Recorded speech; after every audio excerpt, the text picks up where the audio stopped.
Hey guys, what is up? Super K-Man Rocks here, and we are here for our second of the two semifinals matchups here at Worlds in 2024. Yesterday was the LPL version of this Civil War. You can check out that video up in the iCard if you haven't seen it already, but today we get the LCK version. We have the two most historic LCK organizations going toe-to-toe in the semifinals, with one being able to come out on top and meeting Billy Gaming in the World Finals. I'm super excited. I know you guys are super excited as well. How could you not be after the intro package for this series? How could you not be hyped up and just so excited to see where this ends up going? This is my World Finals in terms of narrative and storylines. Not saying that BLG is obviously bad in any way. I've projected BLG as one of the best teams in the world, but in terms of the narrative, I'm not sure it's ever going to peak quite as hard as it's peaking in this series, and I cannot wait. If you guys are excited, let me know down in the comment section below, but let's not waste too much time. Let's get right into the action. If you are new here, what we are going to do is go game by game in the semifinals, talking about the advantages and the disadvantages that each team was able to generate. I'll be giving a player of the game and a dud of the game for each individual game that we cover, and of course at the end of the series I will be giving a player of the series to tie everything into a nice neat little bow. We've covered every single game that these two teams have played over the course of this entire year. We've covered every single matchup between these two teams over the course of the last 3 years, and you know, it goes out a lot longer than this. These two teams are not unfamiliar with each other by any means. Both of them have a very good read, but what exactly can you expect from a series like this, or at least what am I expecting going in to a series like this? Well, let's go ahead and preview it. It is, of course, a matchup between the number 2 seed from the LCK in Gen.G and the number 4 seed from the LCK in T1. Notably, neither of them were the LCK champions coming out of the summer split. Both of them had some ups and downs. Gen.G definitely a lot less downs. They really only faltered in the summer finals. They were basically perfect throughout the rest of this year. Not only did they completely dominate the spring split, only dropping one best of 3 throughout the entirety of spring to KT Rolster just randomly. They go undefeated in playoffs. They go and win MSI, and they quite frankly dominate that tournament as well. But they come back into summer. They only lose one best of 3 again in the regular season. They go 17-1 for the second straight split. And they look dominant in the playoffs as well. They beat Hanwha Life in the winners finals, and they get themselves to finals again, but they couldn't quite get themselves over the mark. Now, that being said, there's still a lot of people, me included, that were going into this tournament with the expectation that Gen.G was just going to be the best team in the world, and they've not quite been that. They've been really good, and honestly, their Swiss stage was about as good as you could ask for. But as we've said, playing as little games as they've played over the course of this tournament might actually be a negative. A team like T1, who they are going into, they played so many more games on the stage across Worlds because they've lost more and they've had to play more. Gen.G dominated the start of this tournament, and they had this 15-day break right in the middle. It's never really an ideal situation, and so that's something that's a bit concerning, and we saw that in practice against FlyQuest. That series should have never been close. Gen.G wasn't even dropping games against teams in the regular season. I think there was a point where they were like 31-3 in the LCK in terms of game score, like genuinely something ridiculous, and yet they're dropping 2 games to FlyQuest. It just felt very out of character for them. And, of course, there is the narrative that this organization, at least in recent times, has not been able to perform all that well at the World Championships. And so there is a lot weighing on the minds of these players, but I think lucky for them, if you're looking for reasons to be excited about them going into this series, there's no other way to say it. They've had T1's number over the past 2 to 3 years. They've just not really ever faltered against this team. Even when they go down, they're never, like, completely out. These best of 5s have always gone in favor of Gen.G when these two teams have played against each other, even at the World Championships. They've not played a best of 5 at Worlds, but of course they played in the Swiss stage at Worlds last year when T1 won Worlds and Gen.G destroyed them, and so you have to imagine that there is some level of familiarity and comfort going into them, and I think they're going to like that more than the FlyQuest series, funnily enough, but there are real concerns, right? A lot of these players are untested at the top level. You have players like Pays, who, you know, obviously this is his first ever World Semifinals. Lehens, this is his first World Semifinals. Keen, this is his first World Semifinals. And so you're really looking at a team that, while they are very decorated, while you can talk about all of them as some of the best players in their roles in the world,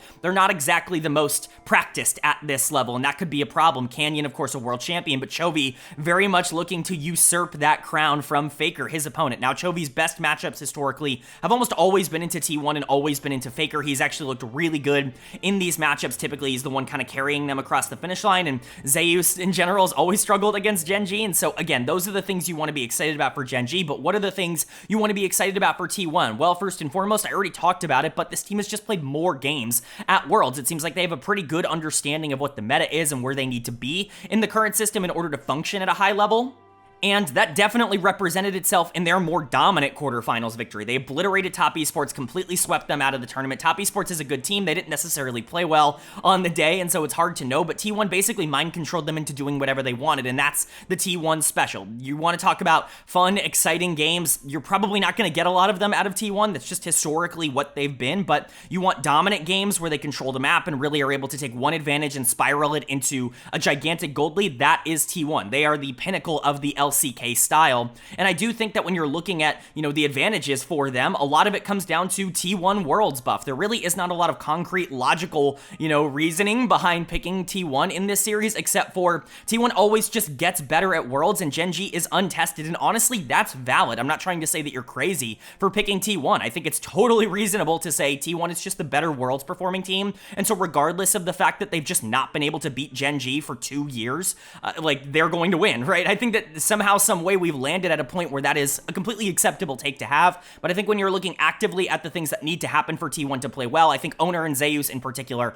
have to step up. Canyon has been a little bit shaky when he's not on his signature picks, things like the Nidalee, even like the brand, like these more aggressive actual carry junglers. When he's not on those, he's definitely been a lot more exploitable, and if Owner can have a really good series, as he's had a really good Worlds so far, I think that's going to be ginormous for T1, and we already talked about it a bit, but Zeus is the one player that has historically actually performed really bad into Gen.G. Whether it's been Doran, whether it's been Keem, it just doesn't feel like he's been able to step up against this organization. He's going to need to have a good series. Of course, Faker is going to need to play well. He has not really played all that well over the course of this year. I mean, he's been good. He's just not been Faker, right? He's not been elite. And also, you're looking at that matchup into Chovy, where Chovy has historically just done significantly better from an individual perspective in these games. When you're talking about Gen.G being able to beat T1, a lot of that has come down to Chovy being better than Faker in recent years. And so if Faker can have that magic, can step it up and play some of the best League that he's played all year, which is totally reasonable to expect, I think T1 absolutely can win these games. Guma and Keria are way more practiced, way more experienced, and very clutch in comparison to Pays and Lehens. And so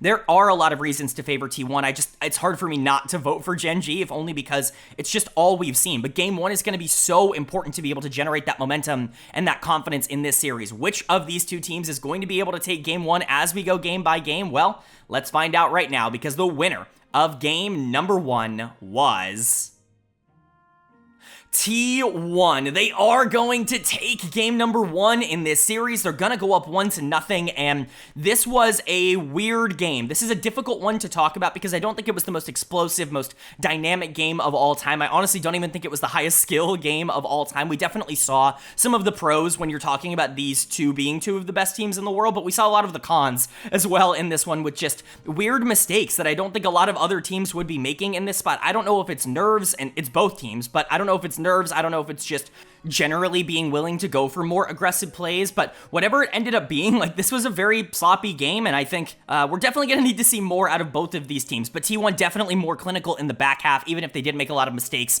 in the mid game, both kind of showing off their strengths, and I think they both played into their comps relatively well. T1's going to have the advantage pre 5 minutes or so into this game. It's just going to be really difficult to punish any of them, and they're going to have prio in a lot of these lanes because you're just not going to be able to play through the Renekton Ziggs nearly as much as you're going to be able to play through the dive of Vi and Ashe, and we definitely saw that with Gen.G really screwing up a dive down in the bot lane, but the mid game, that's where things really start to explode for Gen.G here, and that's where they're the best team in the world. I mean, we watched them take, a 1k gold deficit and turn it into a 2.5, 3k gold lead purely off of just one pick and being able to mind control T1 into fighting in the Grub river for basically no reason, topside river. It was really, really impressive stuff coming in from Gen.G, and it looked like they should be able to start controlling the game, but the problem is T1 scales so much harder in terms of this comp, and it's going to be very difficult to play out the 5v5s, especially if Renekton's not mega fed, because you're looking at a circumstance where you don't really have any way to get on Ashe, and Ashe does really well into Renekton. She does really well into Skarner. I honestly think it was a massive mistake to give over that Ashe as a champion, and I think they got punished for it. Gumayusi's going to get player of the game. He was by far the most relevant player across this entire game here, not only from a damage perspective, but just generally from a champion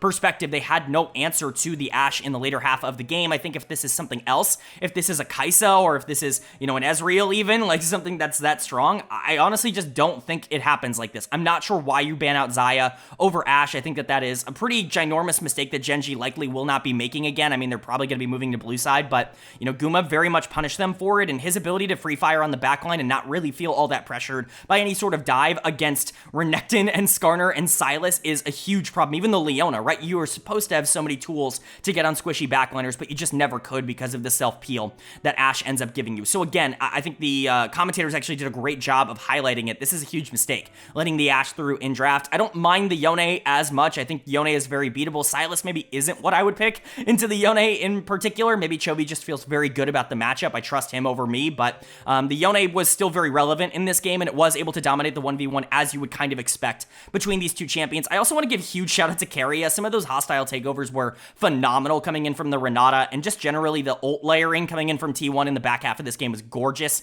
Zeus was excellent here on the Gragas in that final fight around Dragon that ends up ending the game. Zeus infinitely peels Chovy off of his carries and actually allows Gumayusi to win that fight. I think outside of that, Zeus was good, maybe not great, but that final fight was exceptionally good from Zeus, and then Owner also. Obviously a really good game here on the Vi to set everybody up, but overall, even with T1 faltering a lot in the mid game, losing a lead that they ended up having just by not being nearly as aggressive and making bad decisions in terms of the fights that they're taking, they were so much more clinical in the back half with a scaling comp that, they were going to walk away with a win. And then for Gen.G on the other side, it's nerves. Like, you have to imagine it's nerves, and specifically, it's Lehens. Like, I'm not going to sit here and say, oh, it's Choky, and I'm sure there are going to be people that are talking about Choky. I don't know how the rest of the series goes. As you guys know, I record these live after the games are over, but Chovy played excellent in this game on the Sylas. He was up in gold for basically the entire game on the Yone, which is so difficult to do as Sylas. He was so relevant in these fights. He was positioned basically perfectly, except for the one time that he oversteps, and they lose Baron because they just make a horrible call to go for Dragon, and Canyon never peels off, and it's a gigantic macro error, whatever it is. He steps up and he dies there, but outside of that, he played basically perfect across this game. I also think Keen and Pays were not the problem, but what happened to Lehens in this game? I mean, dud of the game very, very clearly. This was just a pretty disastrous performance. We talked about these players not having a ton of experience at this level. Lehens is a player who has been talked about as a very emotional player in the past, and we're definitely seeing that here, because this just wasn't good enough. I mean, there really is no way to say it. Like, this is just not what you need to see out of him in game number 1 against T1, a team that he's actually performed really well against historically. He was missing his ease on Leona. He was constantly going in at the wrong times, not syncing up with the rest of the team, going in after they're dead. It was just a very weird game mentally from Lehens, and it's going to have to be better moving forward. This is not good enough. He's going to solo lose them this series if he plays like this. I also think that Canyon, while he was relevant in a lot of the fights that did end up getting them the lead, the one play that ended up losing them the game, which is giving over the Baron in exchange for Cloud Dragon, is miserable. I don't know if that's his call. I don't know whose call that is, but actively doing that is one of the worst decisions that Gen.G has made all year long in any game that they have played. I can't justify it. I can't even really explain why they would make it. I think that they were in such a good spot. If they just try to contest against this Baron, they probably end up winning that fight because Chovy is so strong at that point in the game, and the game is probably over at that point. Gen.G had this and threw it away, which is good and bad. So we'll see what ends up happening moving into game number 2. As we've already talked about, Gen.G had their moments. They could have won game number 1. They didn't, though. T1 is now up 1-0, and now Gen.G is really on the back foot. Obviously, they're no strangers to losing game 1 and then coming back to win a best of 5. They just did it in the first round in the quarterfinals, but T1 is definitely a different beast than FlyQuest. Going down 2-0 against T1 is disaster. Having to win 3 games in a row is just not where you want to be in the semifinals. So a massive game number 2 here, but which team is going to be able to take it? Well, the winner of game number 2 was Gen.G. They are going to take game number 2. They're going to tie up the series at 1 apiece, and we've got ourselves a back and forth best of 5. This is what we were looking for. I was really scared that Gen.G just wasn't going to step up here today, that the nerves were going to get the better of them, and that they were going to come into this series and just not perform the way that they had the entire year. But you wanted a statement game. This is about as strong of a statement as you are ever going to get in the semifinals of Worlds. This wasn't just a win. This was a demolition. this was a complete dismantling of T1. This game was never close. It was never in flux. I think this is a huge draft gap. I think it is a huge, player gap, performance gap, whatever, execution gap, however you want to phrase it. T1 was never going to be able to play this out. I really don't know what happened here in game number 2, but as much as I want to, sit here and talk bad about T1, because I do think they made some mistakes, at the end of the day, this is what Gen.G has done to everybody that they've played against for the entirety of this year. This is the Gen.G that we expected to win Worlds. This is the Gen.G that, came into this tournament considered the #1 team in the world, and they are living up to that, at least in game number 2. If they can continue to play their own style and play this way to generate not only early leads, but take like a 1-2k gold lead and immediately turn it into a 4k gold lead, and then one fight later, the game is over because it's a 10k gold lead now because he got Baron and he killed everybody. Like, it's just the most clinical, most streamlined way to play League of Legends, and they just do it better than any team in the world when they do it right. Really difficult to point out one individual player on Gen.G because everybody was doing so much. There are 3 players in particular that I think you have to talk about as kind of the stars here. I'm going to give player of the game to Lehens. I don't know how popular this take is going to be. I thought Lehens was excellent in this game. We talked about him looking very nervous in game number 1 on the Leona, just missing a lot of abilities, not being in the right position, not being able to follow up on his team particularly well, but put him in an advantageous position, let him play from ahead, and he's one of, if not the best support in the world again. He is going to be able to completely take over these games. He won them the early game almost single-handedly, just beautiful gameplay coming in from him. I think this was the exact kind of game that he needed to have in game number 2, and as much as I'd like to talk about the fact that he's not like somebody who's been to World Finals or something like that, he was MSI MVP this past year. He was the MSI Finals MVP, I should say, this past year. It's not like we know he can't perform in these big moments. He has been able to do really well internationally previously. It just didn't look so good in game number 1, so it's really nice to see that here in game number 2. He can get back on the horse, pun entirely intended, and just completely take over the game. Pays alongside him, obviously the damage carry here for Gen.G. His ability to get super fed in the early game and to keep himself safe in a lot of instances was huge. Again, self-peeling in a lot of circumstances on the Kai'Sa, but generally that damage was just insane. And then you had Keen, the other player that I think you have to talk about. The Jax just ended up becoming an absolute menace in the back half of this game. I think B2 has become the strongest pick in the entire game, as it would seem. B2 Ashe in game number 1, B2 Jax in game number 2. I don't really understand why you're trading that for Caitlyn Kindred. I think that that's a gigantic mistake, and we'll talk about that. Actually, we can talk about it now, but Keen was phenomenal. I do want to say, when it comes to this quote-unquote draft gap, I really disagree with the commentators on this.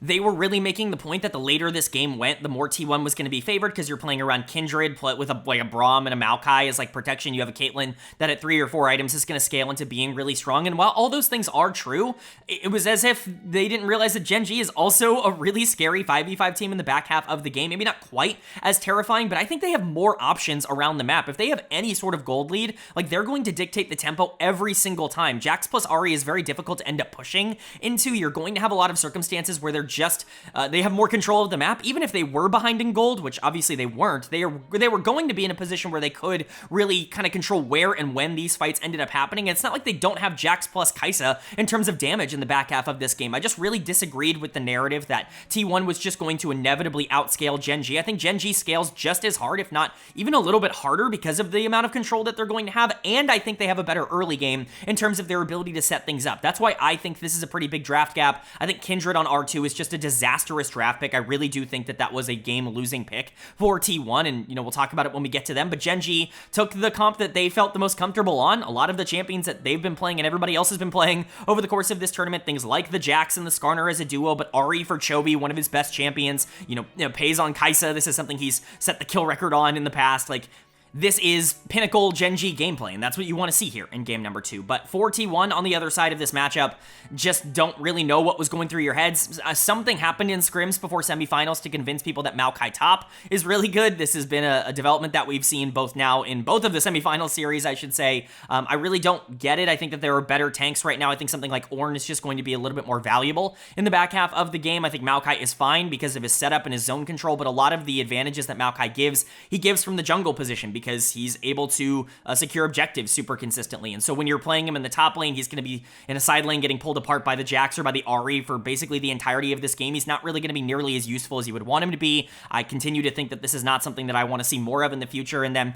Kindred Caitlyn as your first 2 picks in draft. I think in theory, this can absolutely work. I think that there are a lot of circumstances where both of these champions are able to kind of develop in their own stages of the game. Caitlyn's able to win early and get some leads, and then obviously the Kindred is able to scale into the late game and kind of secure your ability to win team fights. I think that on paper this works, but I do not think this works for T1. I don't think it's the Caitlyn problem. I think Caitlyn is excellent for T1. I just don't like Kindred for T1. They don't play around Owner. They've never played around Owner. It's never been something that they've been particularly good at, even when they have tried it. The only champion that Owner has looked good on as like a primary damage carry has been Lee Sin, and he's not even supposed to be doing that. It's just how good Owner is at Lee Sin. And so I really don't like this idea. Not only does it go against the principles that T1 have, but they're going for scaling into a comp that just has more options than them, and they lose early. I just really don't think they put themselves in a good position here. That being said, they still played poorly. Carry is going to get done of the game here. This was definitely a support gap. Carry Braum is a bit of a meme in the LCK because he plays it super aggressive. Think of Mickey X and the way he plays his Braum, except it's not nearly as successful for Carry as it is for Mickey X. You're just in these positions where he's often diving onto the front line, not actually peeling for things like the Kindred and the Caitlyn, and then once he dies first, all of a sudden the fight is over. There's genuinely no way for T1 to be able to protect themselves from all the damage that's coming in from Jax and Kai'Sa at that point. And so just a difficult game to end up playing out. Faker was super far behind in terms of gold. Chovy was at like 12 CS per minute the entire game on Ahri, and Faker was just never going to be able to catch up. That's something that has been very consistent between these two when they play, is that Faker is basically always behind in gold and has to catch up through macro. You know, we'll see what happens for T1, but this definitely puts a lot more confidence in Gen.G because this was an absolute destruction. But no matter how hard you beat someone, a win only counts as one win. You don't get extra points. You don't get bonus points for winning super hard. So it's still only 1-1, it's still only tied up, and we're moving into game number 3. I think this is going to be, as you guys know, the most important game of the series. Game number 3 really dictates a lot of how the rest of the series ends up going. If you can win this, only having to win one of the final 2 games makes your job so much easier. Both teams are definitely going to want to take that, but only one will be able to do it. Who is going to be able to take it? Well, the winner of game number 3 was T1. They are going to take game number 3. They're going to go back up in this series 2-1, and they got back on something comfortable, and all of a sudden they look like the best team in the world again. This is just what this team does. They lose all year long. They go 500 in the LCK. They barely make Worlds, barely sneaking by a KT Rolster team that honestly was better than them for a majority of this year and for a majority of the series that they played against each other. They barely get into this tournament. They look a little bit shaky against Top Esports in their first game, and none of it matters. They figure it out. They adapt. They adjust. They just go back to comfort. They play the slowest, most, I guess, methodical, generously, style of League of Legends that you could possibly play. They extend the game 10 minutes long past what it should be, and they win. They win every fight. It's the most T1 brand of League of Legends you could possibly ever explain. It is the pinnacle of the Korean don't take anything other than a 90-10 type of style, and they're dominating on it. Gen.G was the one to kind of copy that style and really bring it into prominence this year, or I guess back into prominence this year. T1 is just saying, no, we're the originators of that style. We are going to take that and we are going to run you into the ground with it. For Gen.G, they just didn't play well. Like, there's no other way to say it. They got completely outplayed in every single avenue. They lose one fight around the grubs. They allow T1 to get 6 grubs, and the game is over. They're constantly taking advantage of the Jax in the top lane. This is really the first time this tournament where this champion has been abused this much in a singular game. And the gold lead just grows and grows and grows until one big fight leads it to being 8k gold, and then, you know, as is T1 custom at this point, they take 10 to 15 minutes of just sitting around doing nothing before they realize they can end the game. I think it's a BM tactic. I think it's like a mental thing. I don't know. I'm sure somebody can explain it to me, but, you know, T1 again with a pretty clinical game. Like, everything you could possibly ask for. They never put themselves in danger. They never gave themselves a reason to throw the game away. I mean, they were so careful towards the back half of this, and they end up walking out with the win because of it, and they're now one win away from, again, making it to the World Finals for the 3rd year in a row, despite, for the 2nd year in a row, being kind of bad in the summer split. It's genuinely ridiculous how T1 just kind of pushes this narrative that the LCK doesn't matter, and they kind of back it up at Worlds. But let's go ahead and talk about it. Owner is going to get player of the game here in game number 3 on the Vi. Really can't go to anybody else. Owner has been unbelievably good at this tournament. He is really starting to make a believer out of me. I think this is the best he's played in his entire career at the current moment, and it's a really good time for that to happen, because I think there were times throughout, obviously, the summer split, but even at Worlds where, Zeus and Faker and, even Carry at times weren't perfect, right? They weren't, dominating games in the same kind of way. I think having Owner step up, getting his signature Vi here, something that he's played a ton of over the course of this year, and being able to create so much pressure in the mid game and, be kind of the go button for T1 was essential. And him being as good as he has been across this tournament, genuinely, I think is what has put T1 in this position in the first place. So I really do not want to undersell Owner. I think he has been excellent. Obviously, Faker was very flashy in this game on the Akali. It was very funny because he was down in gold for basically the whole game.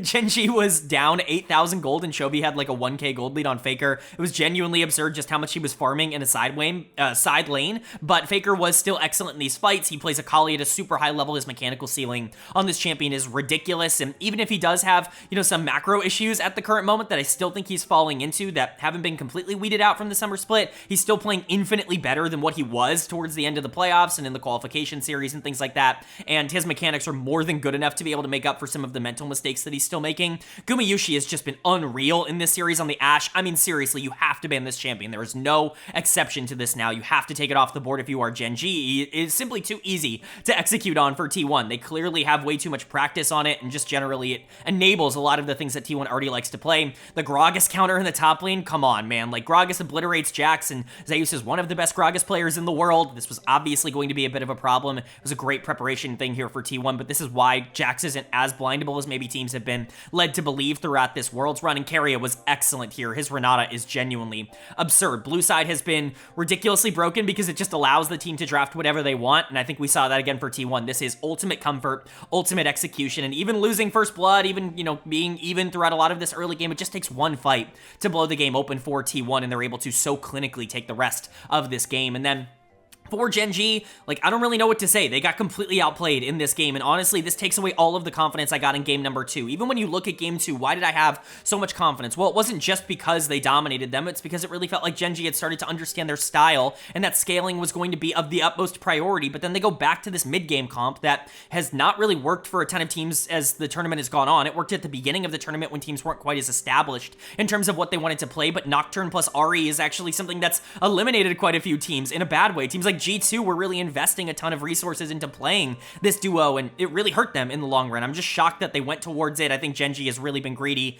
in a lot of the drafts that they played throughout this entire tournament, but I mean, come on, dud of the game has got to go to Keen on the Jax, just completely abused on the top side. It felt like he was a complete magnet for Ashe arrows. Throughout this game, he was just getting hit over and over again. Owner was flashing to ult him over and over again. This Jax was just completely abused in a side lane. It's not like everybody else had a ton of pressure. Lahans kept getting caught out in the jungle. There really was no way for him to be able to survive a lot of these engages. Canyon was useless this game on the Nocturne. They wanted to pick something carry-oriented for him, and I think in theory, this ends up working, but as we've seen, again, Nocturne Ahri is just not enough damage to be able to justify it right now. I think Ezreal and Jax can help supplement that, but it didn't end up working out. People are going to blame this series regardless of where it goes on Chovy, but Chovy has won every single game. He is up in gold every single game, and I know there are going to be people that are like, oh, he's up in gold, no impact on the game. Look at the damage he was doing in a lot of these fights. He was trying his best. He's the one player on Gen.G that I think is actually playing well right now. Pays was okay as well. I certainly don't think he made any like egregious errors. He just couldn't actually carry the game on Ezreal, but Chovy was excellent in this game, and it just didn't end up mattering. The weak links for Gen.G were exploited in Keem, Lahens, and Canyon.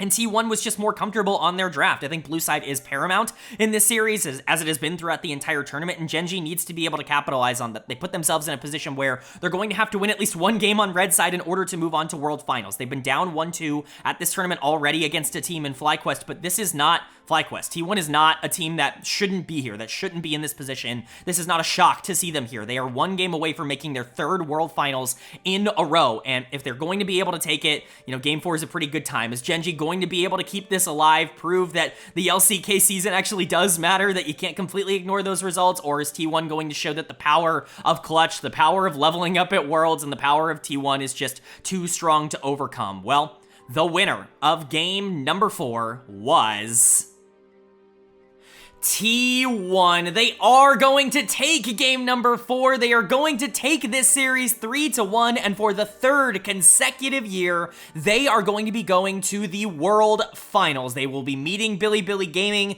this time in the World Finals, the final 2 teams remaining here in 2024, and at this point, it's just inevitable. I don't even know why we do any of these analysis videos anymore. T1 is just going to throw it all out the window every single World Championship and make the World Finals anyways, regardless of what any of us think or feel or what they've shown on tape throughout the entire year. It's incredible the level that this team steps up to in these big moments. For Gen.G, there's going to be a lot of conversation surrounding them. I think a lot of it will be centered around T1 at the start, but there will certainly be talks about whether or not this is a disappointing result from this team. And you guys know me, I'm like really obsessively positive about teams that do well at the World Championships. I'm like, if you make top 8 or top 4, it's really hard for me to feel like you've underperformed. It's just, hard to get top 4 regardless of your circumstance. This is one of the rare exceptions, however. I think this is really, at this point, the disappointing showing from Gen.G. I think this is the most disappointing showing they've had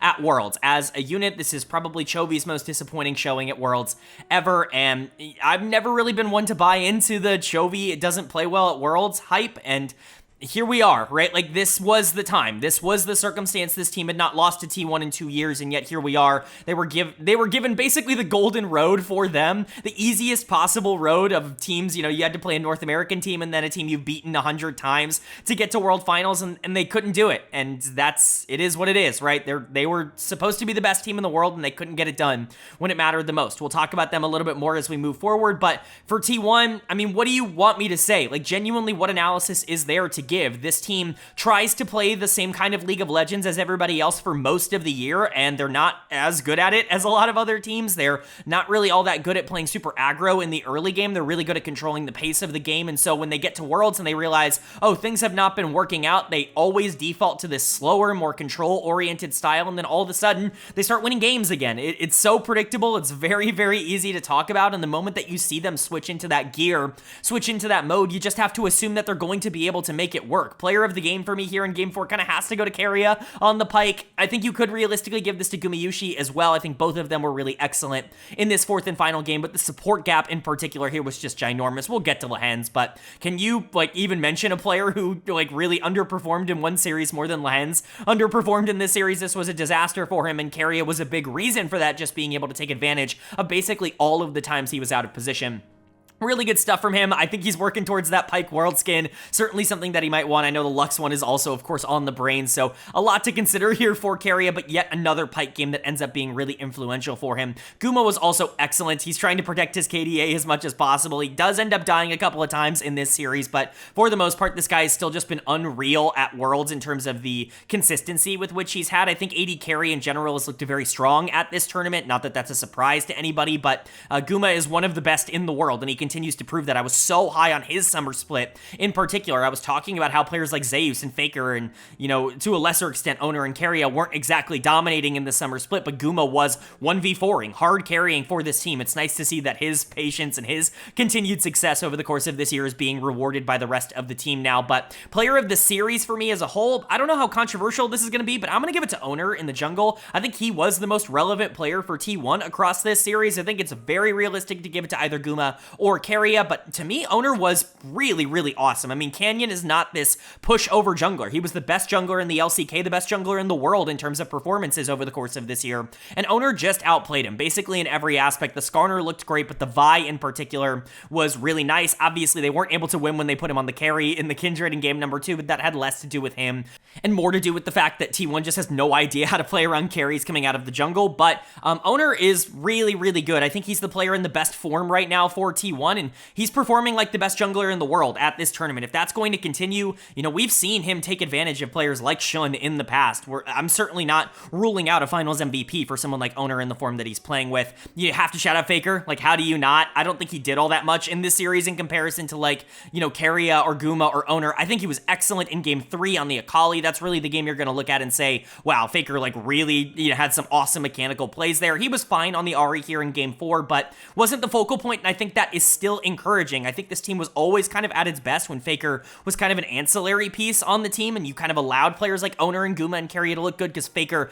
is so good in that low resource role. And so when you put him into that on things like the Ahri, I do think it ends up working out. Zeus was also really solid here. He ends up having the gigantic jump in at the end of the game that really seals things off. I probably should talk about like the game structure here, but I've been talking a little bit too much just about like the overall big picture. The game structure was definitely interesting. You know, T1 had a gigantic lead, and as per usual, they were stalling out in terms of momentum until they could find one gigantic fight, and Gen.G actually wins that one gigantic fight. They get themselves entirely back into the game. They actually get a gold lead back almost entirely off of one fight. It's really well done from Gen.G, but one more fight later, and all of a sudden T1 gets that back. They're able to end the game off of it. It's good stuff from T1. It's very clinical of them. I shouldn't say clinical. It's very classic of them. It's not exactly a clinical game here in game number 4, but it's very T1, right? It's, you know, we're going to get this gigantic gold lead. We're going to do nothing for 10 minutes, and then we're going to hope we win the fight. And they didn't win it, but they eventually won it. So, you know, credit to Zeus. He's a big reason why they ended up winning that fight. But overall, you know, T1 just being T1, being super greedy, being super risky, and getting away with it because they're that good and they're able to get away with it. They're so good at generating leads in the early and in the mid game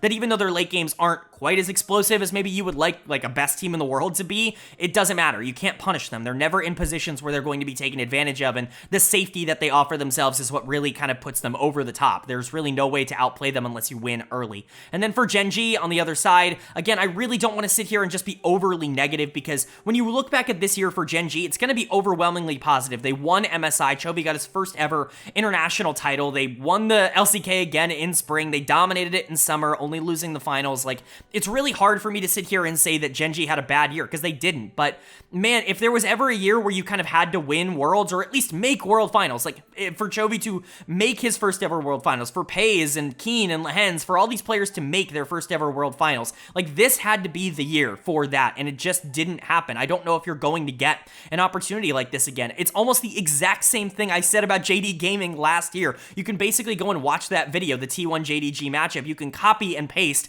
all of the things I said about JDG last year, where this year is going to be looked at as one of the most dominant in history for Gen.G. They're going to be one of the teams I think of first when I think of 2024 League of Legends, because almost the entire narrative the entire year was surrounding whether or not this team can be beaten. But at the end of the day, what we're going to remember is that they couldn't actually get it done and get across the finish line. And you know, they're just going to have to live with that. I don't even think Chovy was that bad in this series. I think he was really, really solid. He was the best performing player on Gen.G across these 4 games. It didn't matter. Pays was fine. He wasn't making any mistakes, but he took Hail of Blades on Ashe. I guess that is a mistake. That was actively game losing. I don't really understand what he was attempting to do there. You had Canyon on his Nidalee just trying to be a late game carry, but he was getting out jungled a lot in the early game, and as Nidalee, that's not really all that acceptable. A reason that they were in that deficit was because Owner was just better at the beginning of this game than Canyon was, even if Canyon was way better in the back half of this game. Keen made a couple of really flashy engages here on the Poppy, but for the most part, he was actually going too deep and gave up his role of actually peeling for the carries on this team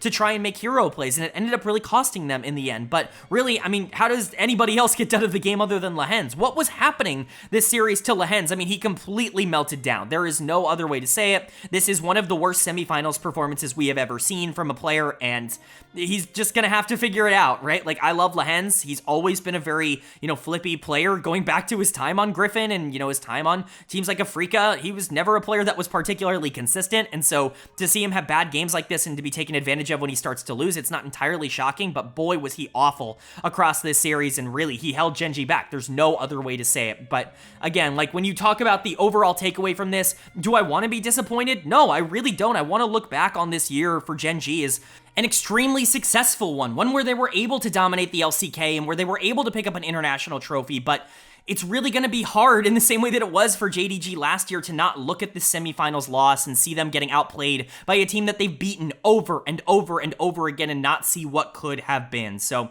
you know, we'll see what happens for them, but this is probably going to be the best team that they ever have. And, you know, maybe I'm wrong about that. Maybe they get better, but if they couldn't get it done this year, when will it be? And then for T1, congratulations to them. It almost feels pointless to be like, oh, wow, T1's in finals. It's not even really, like, it doesn't feel like an accomplishment for them. It feels like the expectation. It feels like they have met their yearly quota of figuring things out at Worlds, slowing the pace of the game down, and, you know, really kind of out-clinicaling people into the finals. It just kind of is what happens now in League of Legends. Legends, it's kind of, maybe I'm going to piss T1 fans off when I say this, but to me, it's lost its luster a little bit, where it's like, I'm not surprised to see T1 here. This isn't an underdog story. T1 can't be underdogs anymore. You cannot consider them underdogs in any circumstance, regardless of how they've played for a majority of the year, because they do this every single year. This is who they are. They are the team that steps up. They are the team that is the most clutch. They are not the underdogs. They are the favorites, and they continue to show why.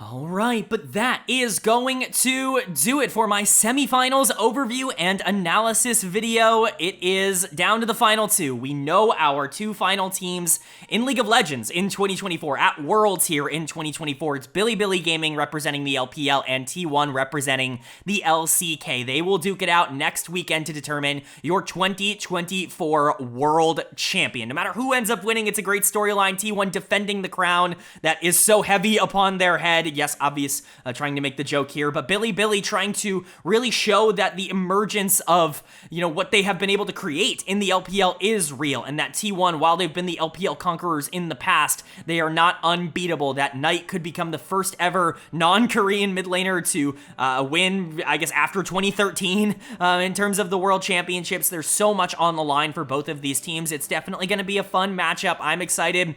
How can I pick who's going to win? Like, it's really difficult. How can you bet against T1? I mean, truly, like, Bilibili Gaming has been better across this entire year. Every single game that BLG has played, and especially all the ones that they've won, they've looked better than T1. It's really not been all that close, but it's T1 in World Finals. Like, I don't care what's happened the rest of the year. The rest of the year is entirely irrelevant. T1 has to be considered favorites going into this. As I said at the end of this video, T1 could never be underdogs again. There is no circumstance. They could be 0-45, and they are still going to be projected to win any game that they play at this level. It just is what it is with them at this point. If BLG win, that's the upset. If T1 win, it's, business as usual, and, they cement themselves as the strongest dynasty of all time. Not the organization, this specific group of 5 players, but let me know if you agree or disagree with that take down in the comment section below. Do you agree that T1 cannot possibly be underdogs, or do you think that this year actually did matter and that you can take some of the shortcomings into account? Or do you think at this point it's just like, obviously, Worlds is just different for them? Like, they clearly just play a completely different style, and they pick a lot of different champions, and they just step it up. Would love to know your thoughts and opinions on that down in the comment section below, but that's going to do it. I do hope you guys enjoyed. If you did, leave a like. It really does mean a lot to me. Lets me know you guys are enjoying the content, and it does help get this video out to a lot more people, which I'm always very appreciative of. If you're new here, hit the subscribe button. We're getting closer and closer to 2,000. The goal is to get there by the end of the year. Obviously World Finals is going to be coming up, but off-season coverage is right around the corner as well. Europe's basically done in terms of their roster constructions, with the exceptions of, one team and a couple of spots here and there, but, LCS is starting to pick up in terms of the roster changes that are happening now that all of those teams are out of Worlds. There's already so much going on. That content's going to be covered after the end of World Finals. Stick around and hit subscribe if you are interested in that kind of coverage. But with all that being said, I hope you all are having a great day. I hope you continue to have a great day, and I will see you all later.